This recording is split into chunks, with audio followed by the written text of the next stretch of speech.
Selamat datang di channel kesehatan. Kali ini kita akan membahas tentang perbandingan penyakit untuk dua diagnosa seperti di bawah. Askariasis, infeksi cacing gelang. 1. Pengertian, definisi.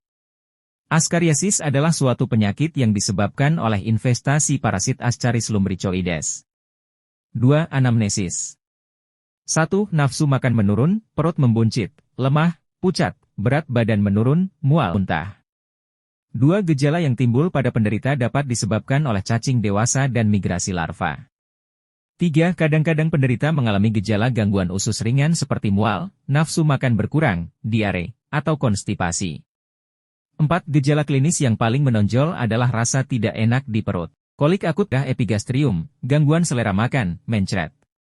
5. Gejala lain adalah sewaktu masa inkubasi dan pada saat cacing menjadi dewasa di dalam usus halus, yang mana hasil metabolisme cacing dapat menimbulkan fenomena sensitisasi seperti urtikaria, asma bronhial, konjungtivitis akut, fotofobia dan terkadang hema. 3. Pemeriksaan fisik. 1. Pemeriksaan tanda vital. 2. Pemeriksaan generalis tubuh, konjungtiva anemis, terdapat tanda-tanda malnutrisi, nyeri abdomen jika terjadi obstruksi. 4. Kriteria diagnosis. Penegakan diagnosis dilakukan dengan anamnesis, pemeriksaan fisik ditemukannya larva atau cacing dalam tinja. 5. Diagnosis kerja. Impetigo cacing geleng. 6. Diagnosis banding. 7. Pemeriksaan penunjang. Tidak ada pemeriksaan penunjang khusus untuk kasus ini. 8. Penata laksanaan. A. Pirantel pamoat mg kilogram BB hari, dosis tunggal, atau B. Mebendazol, dosis 100 mg, 2 kali sehari, diberikan selama 3 hari berturut-turut, atau C. Albendazol, pada anak di atas 2 tahun dapat diberikan 2 tablet, 400 mg, atau 20 ml suspensi, dosis. Tidak boleh diberikan pada ibu hamil. 9. Edukasi. Memberikan informasi kepada pasien dan keluarga mengenai pentingnya menjaga kebersihan diri dan lingkungan, yaitu antara lain. 1. Masing-masing keluarga memiliki jamban keluarga, sehingga kotoran manusia tidak menimbulkan pencemaran pada di sekitar lingkungan tempat tinggal kita. 2. Tidak menggunakan tinja sebagai pupuk. 3. Menghindari kontak dengan tanah yang tercemar oleh tinja manusia. 4. Menggunakan sarung tangan jika ingin mengelola limbah sampah. 5. Mencuci tangan sebelum dan setelah melakukan aktivitas dengan menggunakan sabun dan air mengalir. 6. Kondisi rumah dan lingkungan dijaga agar tetap bersih dan tidak lembab. 10. Kriteria rujukan. 11. Prognosis. Pada umumnya prognosis adalah bonam, karena jarang menimbulkan kondisi yang berat secara klinis. 12. Referensi. Keputusan Menteri Kesehatan Republik Indonesia Nomor HK-02-02, Menkes 514/2015 tentang panduan praktik klinis bagi dokter di fasilitas pelayanan kesehatan tingkat pertama. Skistosomiasis. 1. Pengertian, definisi. Skistosoma adalah salah satu penyakit infeksi parasit yang disebabkan oleh cacing trematoda dari genus Schistosoma, blood fluke. Terdapat 3 spesies cacing trematoda utama yang menjadi penyebab skistosomiasis yaitu Schistosoma japonicum, Schistosoma haematobium dan Schistosoma mansoni. Spesies yang kurang dikenal yaitu Schistosoma mekongi dan Schistosoma intercalatum. 2. Anamnesis. Keluhan.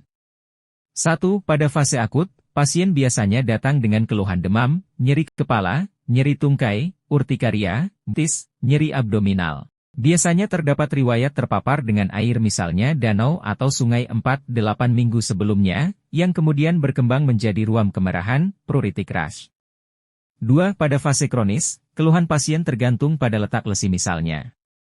A. Buang air kecil darah, hematuria, rak nyaman hingga nyeri saat berkemih, disebabkan oleh urinary schiastosiasis biasanya disebabkan oleh S. hematobium.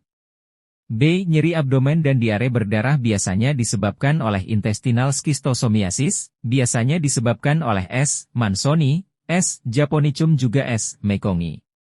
C. Pembesaran perut, kuning pada kulit dan mata disebabkan oleh hepatosplenic schistosomiasis yang biasanya disebabkan oleh S. japonicum. Faktor risiko. Orang-orang yang tinggal atau datang berkunjung ke daerah endemik di sekitar lembah Napu dan Lindu, Sulawesi Tengah dan mempunyai kebiasaan terpajan dengan air, baik di maupun danau di wilayah tersebut.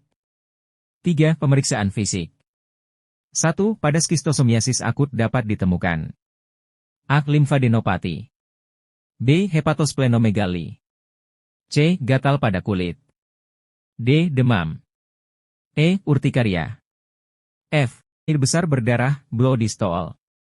2. Pada skistosomiasis kronik bisa ditemukan A. Hipertensi portal dengan distensi abdomen, hepatosplenomegali, B. Gagal ginjal dengan anemia dan hipertensi, C. Gagal jantung dengan gagal jantung kanan, D. Intestinal polyposis, E. Ikterus. 4. Pemeriksaan penunjang. Pemeriksaan penunjang. Penemuan telur cacing pada sedimen urin. 5. Kriteria diagnosis. Diagnosis ditegakkan dari anamnesis, pemeriksaan fisik dan juga penemuan telur cacing pada pemeriksaan tinja dan juga sedimen urin. 6. Diagnosis kerja. Skistosomiasis. 7. Diagnosis banding. 8. Penata laksanaan. 1. Pengobatan diberikan dengan dua tujuan yakni untuk menyembuhkan pasien atau meminimalkan morbiditas dan mengurangi penyebaran penyakit. 2. Praziquantel adalah pilihan yang diberikan karena dapat membunuh semua spesies skistosoma. Walaupun pemberian single terapi sudah bersifat kuratif, namun pengulangan setelah 2-4 minggu dapat meningkatkan efektivitas pengobatan. Pemberian praziquantel dengan dosis sebagai berikut. S. mansoni, S. haematobium, S. intercalatum. 40 mg kg badan per hari oral dan dibagi dalam 2 dosis per hari. S. japonicum, S. mekongi. 60 mg kg berat badan per hari oral dan dibagi dalam 3 dosis per hari. 9. Edukasi.